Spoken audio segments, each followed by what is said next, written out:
कठीणच. सासू सुनेचं भांडण कुणाच्या घरी होत नाही, सगळ्याच घरात होत असतं. पण त्याला काहीतरी मर्यादा असायला हवी. आणि त्या भांडण नक्की चुकतं कुणाचं हे बघण्यापेक्षा नक्की चुकतं कुठं हे बघायला हवं. चला तर मग आपल्या समोर सादर करीत आहे जिल्हा परिषद प्राथमिक शाळा गुंजाळमाळा खांडगाव. नाटकाचे नाव आहे चुकतं कुठं.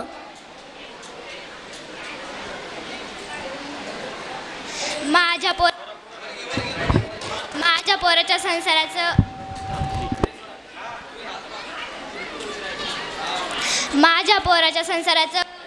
वाट केलं. म्हणतात ना, कान मागून आली तिखट झाली. काही सूर्य कासरवर येऊस्तवर झोपत्या आणि दुपारी बी पसरत्या. आता घरातली कामं कोण करणार? इथं बाप. अहो, असं काय बघताय? मी कोणाबद्दल बोलते ते कळलंच असेल. मी माझ्या सुनेबद्दल बोलते. मी सासू आहे, सासू. कधी उठ बाय, कधी आवर बाय. मी चालले माझ्या मैत्रिणीकडे. कशाला काय विचारताय? गप्पा मारायला.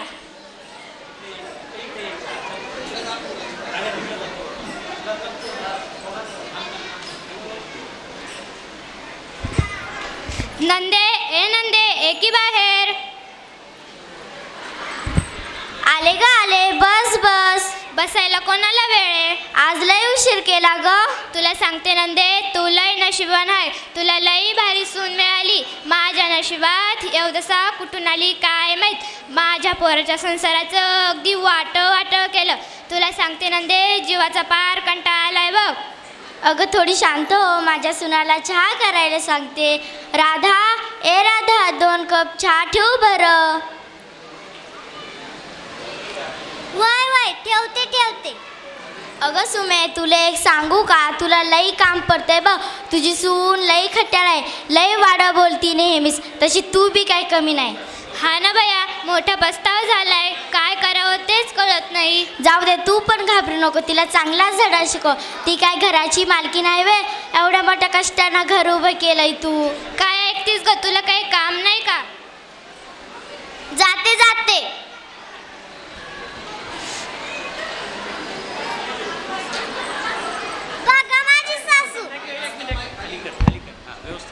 बघा माझी सासू सकाळपासून नुसती बसती फटकाळ मांडून.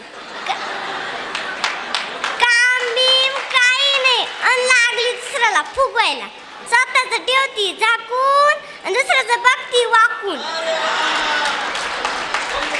जाऊ द्या, आपल्याला काय करायचं? जेवढं सांगितलं तेवढंच करायचं. आत्याबाई, चहा घ्या, चहा.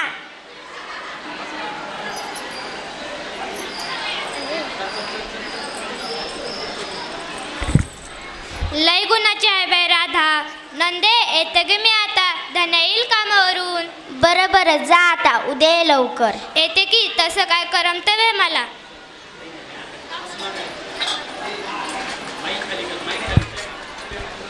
चला, मैत्रीची भेट घेऊन येते. डाटा ट्रान्सफर करून येते. अगं भांडी फुटतील की. अगं, तू माझी मैत्रीण आहे का दुश्मन?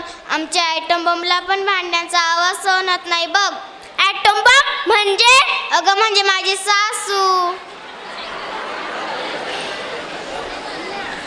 असं वय.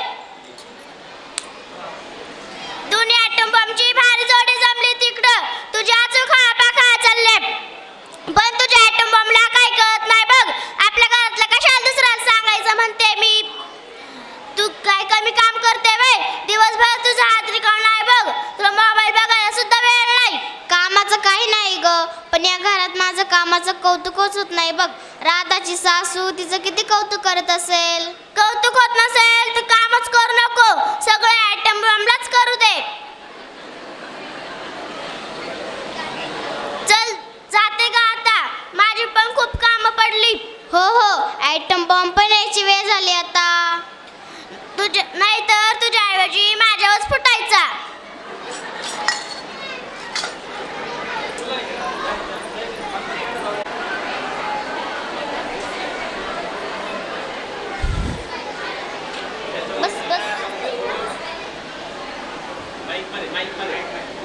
काय रे मित्रा, असा नाराज होऊन का बसलाय? घरी नाही जायचं वय? हो ना मित्रा, घरी जावंसच वाटत नाही बघ. कामावर उशीर सुरुवात होती. आणखी जाळं बांधतात. मी कोणालाही बोलू शकत नाही. पार जीव नको झालाय बघ. आई पण जवळची बायको पण लाडाची. अरे मित्रा, मग असं उदासून बसतं वय? प्रत्येक घरी चालूच असते. तुझी अवस्था कळती मला, आणि माझ्या बी घरी काय वेगळं आहे होय. पण एवढं टेन्शन नाही घ्यायचं. चल सायकल घ्या आणि निघ घरी.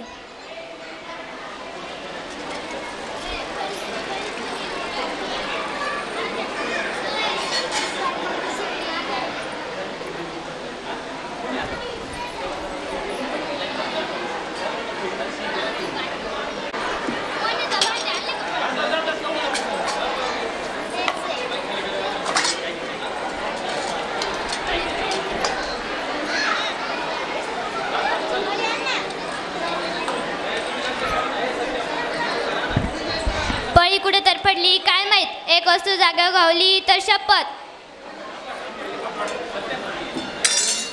पळी हातात नाही देता येत वय? हात काय मोडले बिडले वय तुझे? आत्या, माझ्या हात मोडली सगळी कामं तुम्हालाच करावं लागेल बघा.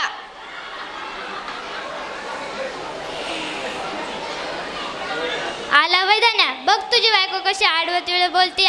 मी रोज मर मरते, सगळी कामं करते, तेव्हा कुठं गिळायला मिळतंय मला? हा माहित आहे. दुसऱ्यांच्या घर हिंडायचं काम करताय तेवढं. कोण? मी दुसऱ्यांच्या घरी येते वय? आणि घरातली कामं कोण करते? तुझी आई. आत्या, माझ्या आईचं नाव घ्यायचं नाही बर का. आईचं नाव घेतलं कशा मिरच्या जमल्या नाकाला? माझी आई आहेच चांगली. थांबा, मी फोनच लावते आता. अगं कविता, गपकी आता. तुम्ही ना मलाच गप्पाचं सांगा. नेहमीच आहे तुमचं. तुमच्या आईला पण सांगा की काही. अगं आई, गपकी आता. आता ग बया,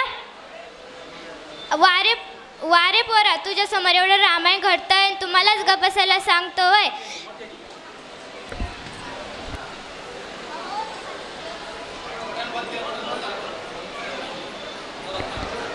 अहो, तुम्हाला म्हणून सांगते, ही कवी नव्हती तेव्हा एकदा वांग्याचं कालवण चुकून खारं झालं तर या जाण्यानं ताट धरलं तसं घराबाहेर फेकलं. आता ही आली तर कसं बी कालवून असू द्या, अळणी असलं तरी वरपू आणतंय. वरून म्हणतं लय भारी झालंय. बायकोचा बैल झाला रे, बायकोचा बैल झाला नुसता. आत्या, एखादं गरीब झालं म्हणून काही बोलायचं नाही बर का. तुम्हाला लय वेळा सांगितलंय, मध्ये मध्ये तरफडत जाऊ नका. तुम्ही फक्त कपाटाच्या आणि पिठीच्या जावा द्या माझ्याकडं. मी बघते की सगळं. आता देवदेव करावा, दिंडीला जावा. आता ग बाया, कुठं तरी निघूनच जावा.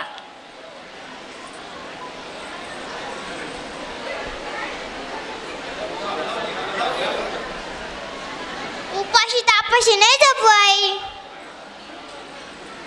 मला नाही जेवायचं, गिळा तुम्ही दोघंच.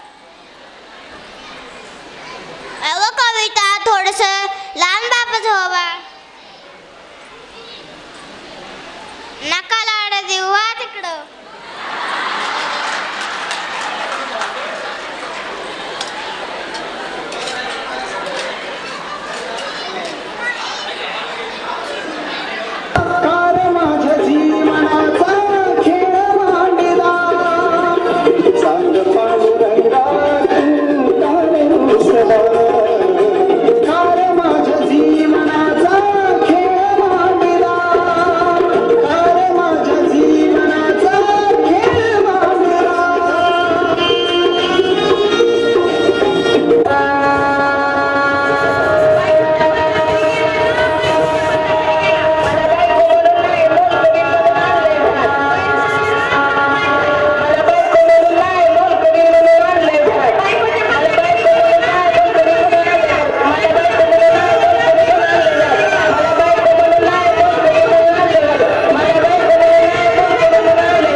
खूप सरळ आणि साधा माणूस आहे, वाचवा त्याला. आम्ही आमचे सर्व प्रयत्न करतो. रक्ताच्या 3-4 बॉटल पण लागतील.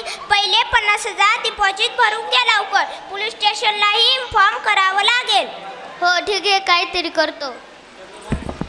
काय झालं माझ्या लेकाला? हो, काय झालं माझ्या नवऱ्याला? तुमच्या दोघींच्याच भांडणामुळे माझ्या मित्राचा अपघात झालाय. तुझ्यामुळेच ही वेळ आली माझ्या लेकावर. नाही, तुमच्यामुळेच. आता पैसे पण नाही भरायला. तुम्ही दोघे गप्प बसा. सोनं नाणं मोडून पैसे भरायची तयारी करा. माझा मित्र धन वाचला पाहिजे. ना ते पोरच आहे ना. अरे काय करू राहिले तुम्ही? नका लय लाडात येऊ. आवरा पटपट पटपट, जेवणाची वेळ झाली आहे. हो, माझी काहीच चूक नव्हती. तोच माझ्या गाडीला आडवा आला. तरी पण 10-20 हजाराची मी मदत करतो.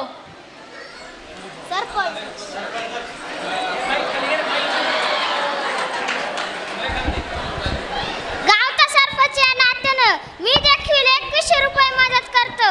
धनाजीच्या माझ्यासाठी तुम्ही पण 500, 1000, 2000, 5000 गुजरावा शाळेच्या फोन पेवर टाकून द्या. हे आपलं कर्तव्य आहे.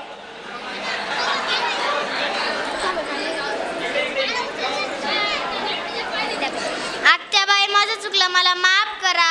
हे लवकर बरे झाले पाहिजे. नाही ग पुरी, माझं चुकलं. मीच दुसऱ्यांचं ऐकत बसले. मी तुला मुद्दाम त्रास देत होते.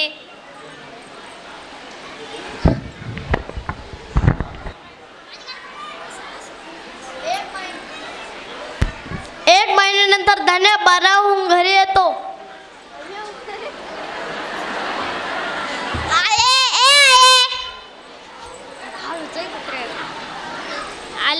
आलं ग माझं लेकरू. कविता, ए कविता, आले हो पतिराज. बघितलं ना मंडळी, सासू सुनेच्या भांडणामुळे आपल्या गावातील धनाजींचा मोठा अपघात झाला. घरातील कटकटीमुळे रागाच्या भरात अशा घटना घडतात. नंतर पश्चाताप करण्याची वेळ येते तेव्हा हाती काहीच लागत नाही.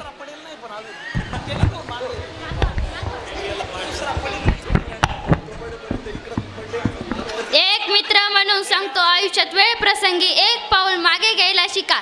सासू असो वासून, नवरा असो की बायको, प्रत्येकाने एकमेकाला समजून उमजून घेतले पाहिजे.